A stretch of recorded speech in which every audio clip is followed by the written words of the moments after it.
اب آ جائیے دوسری چیز کی طرف جو ہے وضو.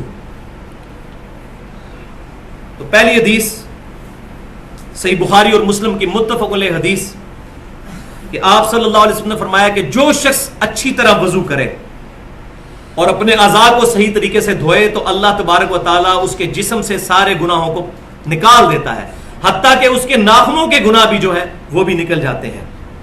الحمدللہ. دوسری حدیث بھی صحیح بخاری اور مسلم کی متفق علیہ حدیث ہے کہ آپ صلی اللہ علیہ وسلم نے فرمایا جب مسلمان فرض نماز کا وضو اچھی طرح کرتا ہے، اس کے بعد خشوع خضوع سے نماز پڑھتا ہے، تو اس نماز سے پہلے جتنے گناہ ہوئے تھے اللہ تبارک و تعالیٰ معاف فرما دیتا ہے. اور صحیح مسلم کے الفاظ آگے یہ ہے کہ بشرطے کہ اس دوران کبیرہ گناہ نہ کیے ہو. کبیرہ گناہ نیک مال سے معاف نہیں ہوتے، وہ توبہ سے معاف ہوتے ہیں. تو یہ کہا جاتا ہے نا جو وضو کرنے سے یا نماز پڑھنے سے گناہ معاف ہو جاتے ہیں، اس سے مراد چھوٹے گناہ ہیں. آٹومیٹکلی وداؤٹ توبہ کے چھوٹے گناہ معاف ہو جاتے ہیں، لیکن بڑے گناہ جو ہیں کبیرہ گناہ، اب یہ ہماری بدقسمتی ہے کہ اکثر گناہ کبیرہ ہی ہیں. جھوٹ، چغلی، غیبت، گالی گلوچ، ماں باپ کی نافرمانی، اکثر گناہ جو ہے وہ کبیرہ ہی ہیں. تیسری حدیث صحیح بخاری اور مسلم کی متفق علیہ حدیث ہے کہ آپ صلی اللہ علیہ وسلم نے فرمایا کہ میری امت کے لوگ جب قیامت والے دن بلائے جائیں گے تو ان کے چہرے، پیشانی اور یہ ہاتھ چمک رہے ہوں گے ان کے اعضائے وضو کی وجہ سے، لہذا تمہیں چاہیے کہ اپنی چمک کو بڑھاؤ. چوتھی حدیث صحیح بخاری اور مسلم کی متفق علیہ حدیث ہے کہ آپ صلی اللہ علیہ وسلم نے فرمایا کہ جب کوئی شخص نیند سے بیدار ہو تو اس کو چاہیے کہ وضو کرنے سے پہلے یا غسل کرنے سے پہلے اپنے ہاتھوں کو دھو لے. اس کو نہیں پتا کہ رات اس نے کہاں پر گزاری، یعنی ہوش میں نہیں ہوتا بندہ رات کے وقت. تو اسی کو فقہ کی ٹرمنالوجی میں مستعمل پانی کا مسئلہ کہا جاتا ہے. کسی شخص نے وضو اور غسل اس پر ضروری ہے نماز کے لیے یا جنابت کے لیے، تو اگر وہ بالٹی میں انگلی ڈال دے گا نا تو سارا پانی مستعمل ہو جائے گا، استعمال شدہ، ناپاک نہیں ہوگا، استعمال شدہ. اس سے اب وضو غسل نہیں اتر سکتا. تو لہذا پہلے ہاتھ دھونے ہیں، اس کے بعد مگے کو ہاتھ ڈال کے اتنا ہی ہاتھ اندر کرنا ہے جتنا دھلایا ہوا ہے. تو یہ مستعمل پانی کا مسئلہ اس حدیث سے ثابت ہوتا ہے. استعمال شدہ پانی ہو گیا تو پھر لہذا انڈیلیں گے، پہلے پانی کو ہاتھ دھوئیں گے. یہ مسئلہ ہے جب برتن سے کریں، ہمارے لیے پرابلم نہیں، ہم نے ٹوٹی سے کرنا ہوتا ہے یا شاور سے، اس میں ایشو ہے ہی نہیں الحمدللہ. پانچویں حدیث صحیح بخاری اور مسلم کی متفق علیہ حدیث ہے کہ عبداللہ بن زید بن عاصم رضی اللہ تعالیٰ عنہ کو ریکویسٹ کی گئی کہ آپ صلی اللہ علیہ وسلم کا جو وضو تھا وہ آپ کر کے دکھائیے. تو عبداللہ بن عاصم رضی اللہ تعالیٰ عنہ، عبداللہ بن زید بن عاصم رضی اللہ تعالیٰ عنہ نے پانی کا برتن منگوایا، اس کو انڈیلا اپنے ہاتھوں پر 3 دفعہ اور 3 دفعہ اپنے ہاتھوں کو دھویا. پہلے انڈیلا، اس کے بعد اس برتن میں ہاتھ ڈالے، پھر 3 دفعہ ایک ہی چلو سے کلی اور ناک میں پانی ڈالا، یعنی وہی چلو منہ میں بھی پانی اور ساتھ ہی ناک میں. علیحدہ علیحدہ سے بھی ثابت ہے، لیکن مضبوط روایتیں بخاری مسلم کی یہی کہتی ہیں کہ ایک ہی چلو لینا چاہیے کلی اور ناک کے لیے. یہ بھی ایک امپورٹنٹ مسئلہ ہے جو لوگوں کو نہیں پتا. تو 3 دفعہ انہوں نے ایسا کیا، پھر انہوں نے برتن میں 3 دفعہ ہاتھ ڈالا اور 3 دفعہ اپنے چہرے کو دھویا، پھر برتن میں 3 دفعہ ہاتھ ڈالا، اپنا دایاں بازو دھویا، پھر 3 دفعہ ہاتھ ڈالا اور بایاں بازو دھویا. پھر آپ رضی اللہ تعالیٰ عنہ نے پانی لے کر ہاتھ پر ڈال کر اپنے دونوں ہاتھوں سے پورے سر کو، یہ پیشانی سے لے کر پیچھے تک یوں لے کے گئے اور پھر آگے لے کر آئے. اس طریقے سے سر کا مسح کیا. اور اس کے بعد آپ رضی اللہ تعالیٰ عنہ نے فرمایا میں نے وہی وضو کیا ہے جو آپ صلی اللہ علیہ وسلم وضو فرمایا کرتے تھے. چھٹی حدیث رسول اللہ صلی اللہ علیہ وسلم سے صحیح بخاری میں ہے کہ اعضائے وضو کا ایک بار دھونا بھی ثابت ہے، 2 بار دھونا بھی اور 3 بار دھونا. قرآن پاک میں تو 1 دفعہ کا ذکر آیا ہے، لیکن احادیث میں 3 تک بھی ثابت ہے، 3 دفعہ بھی دھویا جا سکتا ہے. اب کچھ احادیث وضو میں احتیاط سے متعلق، یہ بہت امپورٹنٹ احادیث ہے. پہلی حدیث صحیح مسلم سے کہ مکہ سے مدینہ شریف کی طرف جاتے ہوئے آپ صلی اللہ علیہ وسلم نے راستے میں ایک جگہ پڑاؤ کیا تو صحابہ اکرام علیہم رضوان نے وضو کیا عصر کی نماز ادا کرنے کے لیے. تو کچھ صحابہ نے تیزی میں وضو کیا اور ان کی ایڑیاں جو ہیں وہ چمکتی ہوئی نظر آ رہی تھی.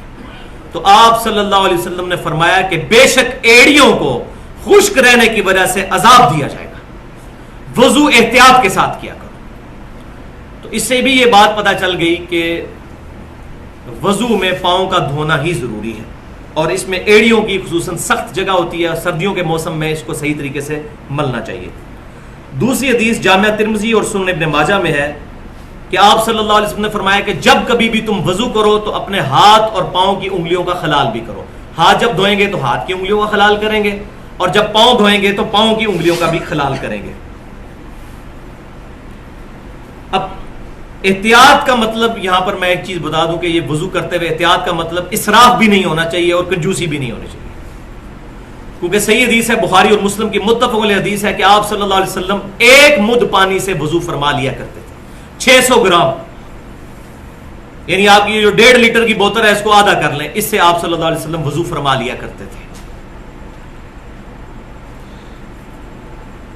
جامعہ ترمذی، سنن ابی داؤد اور سنن ابن ماجہ میں حدیث ہے، یہ تیسری حدیث، کہ آپ صلی اللہ علیہ وسلم اپنے ہاتھ کی چھوٹی انگلی کے ساتھ پاؤں کی انگلیوں کا خلال فرمایا کرتے تھے اور پاؤں کی انگلیوں کو دھویا کرتے تھے۔ پانچویں حدیث جامعہ ترمذی، سنن نسائی اور سنن ابن ماجہ کی ہے کہ آپ صلی اللہ علیہ وسلم جب سر کا مسح فرماتے تو شہادت کی انگلی سے کانوں کے اندر کا بھی مسح فرماتے۔ یہ کان بھی چونکہ سر کے اندر ہی داخل ہے، قرآن پاک میں ذکر نہیں، لیکن یہ کان سر کے اندر ہی داخل ہوتے ہیں، اس لیے اس کا مسح بھی ہوگا اس طریقے سے، اور انگوٹھوں کے ذریعے کان کی پشت کا مسح فرماتے ہیں۔ لیکن یہ جو گردن کا مسح ہے یہ کسی ضعیف حدیث سے بھی ثابت نہیں ہے، اور مزے کی بات ہے فقہ حنفی کی جو اردو میں معتبر ترین کتاب ہے، 27 سال میں مفتی امجد علی صاحب نے لکھی بہار شریعت، اس میں بھی لکھا ہوا ہے کہ گردن کا مسح مستحب ہے۔ ان کی بھی جرت نہیں ہوئی کہ اس کو سنت لکھیں، لہذا گردن کا مسح کوئی ثابت نہیں، مستحب بھی انہوں نے اپنے بزرگوں کی وجہ سے لکھ دیا۔ قرآن اور حدیث کے اندر کہیں بھی ثابت نہیں کہ نبی صلی اللہ علیہ وسلم نے گردن کا کبھی مسح کیا ہو۔ تو یہ بہت امپورٹنٹ بات ہی میں نے بتا دی، گردن کا مسح نہیں، سر پورے کا مسح، یوں آگے سے پیچھے اور پیچھے سے آگے اور یوں، بس یہ ہے، دیٹس آل۔ چھٹی حدیث سنن نسائی میں اور سنن دارمی میں صحیح سند کے ساتھ کہ سیدنا علی رضی اللہ تعالیٰ عنہ نے دائیں ہاتھ سے ناک میں پانی ڈالا اور بائیں ہاتھ کی چھوٹی انگلی سے ناک کی صفائی کی، تو اس سے یہ بات پتہ چلی کہ ناک کو بائیں ہاتھ سے صاف کرنا چاہیے۔ ساتویں حدیث جامعہ ترمذی اور سنن نسائی کے اندر موجود ہے کہ ابو حیا تابعی رحمۃ اللہ علیہ کہتے ہیں کہ سیدنا علی رضی اللہ تعالیٰ عنہ نے ہمیں ایک دفعہ مکمل وضو کر کے دکھایا پریکٹیکلی، جس میں آپ رضی اللہ تعالیٰ عنہ نے 3 دفعہ چہرے کو دھویا، 3 دفعہ پہلے ہاتھوں کو دھویا، پھر 3 دفعہ چہرے کو دھویا، بیچ میں کلی اور ناک والا بھی معاملہ، اس کے بعد آپ رضی اللہ تعالیٰ عنہ نے 3 دفعہ دونوں ہاتھوں کو بازوؤں سمیت دھویا، پھر پورے سر کا 1 دفعہ مسح کیا، پھر 3 دفعہ اپنے پاؤں کو دھویا۔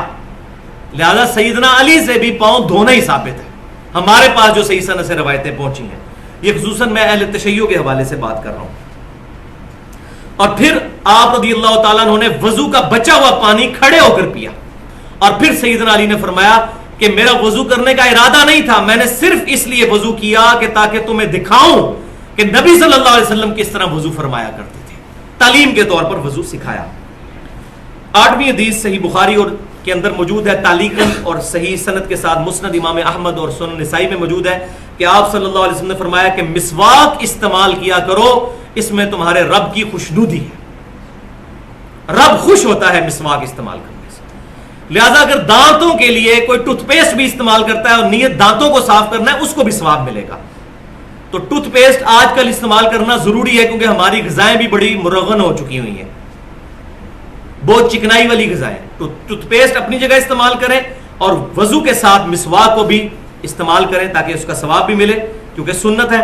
اور صحیح بخاری اور مسلم کی متفق علیہ حدیث ہے کہ آپ صلی اللہ علیہ وسلم نے فرمایا اگر مجھے امت کی مشقت کا خیال نہ ہوتا تو میں امت کو حکم دے دیتا کہ وہ مسواک کریں، ہر نماز کے ساتھ، ہر وضو کے ساتھ۔ لیکن آپ صلی اللہ علیہ وسلم نے امت پر شفقت فرمائی اور اس چیز کو obligatory نہیں رکھا، آپشنل رکھ دیا۔